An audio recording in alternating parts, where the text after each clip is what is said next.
teman-teman semuanya, saat ini kita telah menjadi bagian dari globalisasi dan modernisasi dunia. Di era globalisasi, proses interaksi antar bangsa terjadi dengan sangat cepat dan menyangkut berbagai aspek kehidupan masyarakat. Di bidang ekonomi, kita mengenal istilah pasar bebas, di mana di dalamnya terjadi persaingan antar negara yang semakin ketat sehingga semakin mempersulit posisi negara-negara yang miskin. Pasar bebas merupakan pasar di mana penjual dan pembelinya memiliki kebebasan penuh dalam memutuskan masalah perdagangan dan juga bisnisnya. Bisa dikatakan juga kalau pasar bebas adalah keadaan ekonomi yang lebih fokus dalam mengedepankan produksi serta penjualan produk, barang, atau jasa tanpa adanya campur tangan dari pihak pemerintah. Prinsip ekonomi yang diterapkan di dalam pasar bebas adalah hukum permintaan dan juga penawaran. Yang menjadi ciri dari pasar bebas adalah: pertama, sumber dan alat produksi bebas dimiliki dan diatur oleh semua pihak, baik itu komunitas, perusahaan, ataupun individu. Yang kedua, terdapat pembagian kelas seperti kelas pekerja dan pemilik modal dalam suatu perekonomian.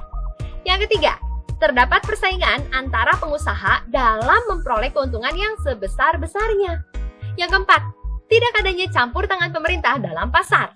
Campur tangan pemerintah terbatas pada hal yang tidak dapat diusahakan oleh swasta, seperti keamanan negara. Tujuan dari pasar bebas itu apa sih? Tujuan yang pertama, meningkatkan pendapatan negara melalui kegiatan ekspor. Yang kedua, meningkatkan perekonomian negara. Melalui penambahan kegiatan ekspor, maka Indonesia dapat masuk dalam pasar internasional sehingga meningkatkan perekonomian negara Indonesia. Yang ketiga, memperluas pasar ke negara lain. Yang keempat, menciptakan transfer of technology.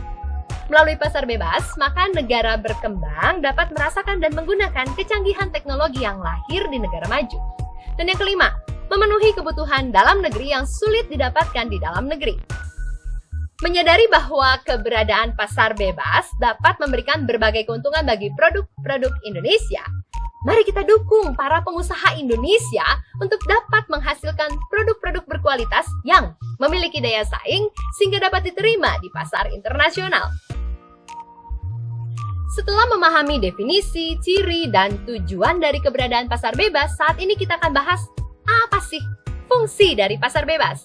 Berikut ini adalah beberapa fungsi dari pasar bebas, teman-teman. Yang pertama, memberikan kebebasan kepada masyarakat untuk melakukan kegiatan ekonomi, baik itu impor maupun juga ekspor. Yang kedua, memberikan informasi mengenai harga dan jumlah permintaan barang yang dapat berdampak pada stabilitas harga barang. Yang ketiga, memberikan tambahan penghasilan dalam bisnis yang pengusaha jalankan. Yang keempat, memberikan kesempatan kepada pengusaha dalam mendapatkan keahlian yang lebih modern. Beberapa manfaat dari adanya pasar bebas adalah: pasar bebas dapat memberikan kebebasan kepada setiap orang dalam memiliki kekayaan dan mengolah sumber daya. Pasar bebas juga dapat meningkatkan kreativitas masyarakat, teman-teman. Dan pasar bebas dapat mendorong produsen untuk membuat produk-produk yang berkualitas. Kita tidak dapat menyangkal bahwa di era globalisasi saat ini, Indonesia harus berupaya untuk menghasilkan berbagai produk-produk berkualitas yang sesuai dengan selera pasar internasional demi mencapai kemajuan. Pasar bebas yang memberikan berbagai manfaat bagi masyarakat pastinya bukanlah pasar yang sempurna. Pasar bebas memiliki kelebihan maupun kekurangannya sendiri ya, teman-teman. Kelebihan dari sistem ekonomi pasar bebas adalah: yang pertama, setiap orang bebas untuk memiliki kekayaan dan sumber daya produksi. Yang kedua, kreativitas dan inisiatif dari masyarakat dapat terus dikembangkan. Ketiga, persaingan di dalam pasar bebas mengakibatkan bermunculannya produk-produk yang berkualitas.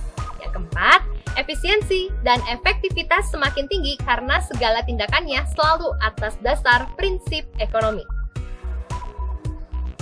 Kekurangan sistem ekonomi pasar bebas adalah: 1. Terjadi eksploitasi dari masyarakat kuat kepada masyarakat yang lemah. Yang kedua, mengakibatkan timbulnya monopoli yang dapat merugikan masyarakat. Yang ketiga, menimbulkan kesenjangan ekonomi antara golongan ekonomi kuat dan ekonomi lemah. Dan yang keempat, dapat menimbulkan ketidakstabilan perekonomian. Contoh pasar bebas yang ada di dunia saat ini diantaranya Asian Free Trade Area.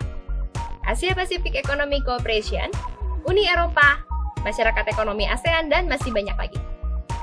Sebagai masyarakat Indonesia yang selalu ingin memperoleh kemajuan di dalam kehidupannya, maka kita perlu untuk meningkatkan semangat kewirausahaan dalam diri kita dan menghasilkan berbagai produk berdaya saing sehingga dapat ikut terlibat dalam pasar bebas dan turut serta dalam memajukan bangsa kita, Indonesia.